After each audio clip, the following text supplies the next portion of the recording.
Questa qui è la strada che divide la zona industriale di Saletto dalla zona industriale di Ospedaletto. Abbiamo raccolto le testimonianze di persone che qui lavorano, che hanno delle aziende, che hanno delle attività commerciali, che hanno delle attività artigianali, i cui capannoni sono completamente allagati e abbiamo sentito la loro situazione. Siamo con Federico, abbiamo visto la tua palestra.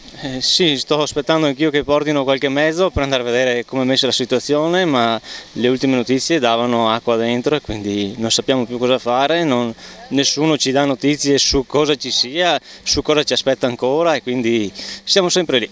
Noi siamo stati abbandonati, si è parlato di centro Padova, Vicenza, ma qui di noi che siamo praticamente sommersi dall'acqua nessuno ha detto niente, nessuno ci ha aiutato.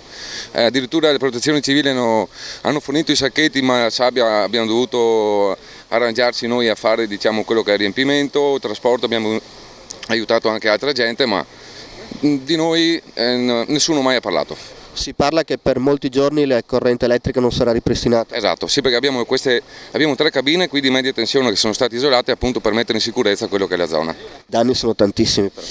Noi abbiamo messo in salvo quello che era possibile, abbiamo alzato tutto quanto, andremo a vedere quando cala l'acqua di più.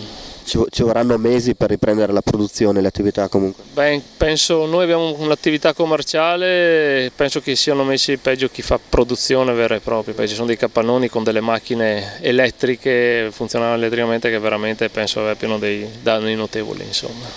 Ci dicono che però l'acqua sta cominciando a defluire leggermente. Sì, 10 centimetri da mezzanotte adesso è cagliata.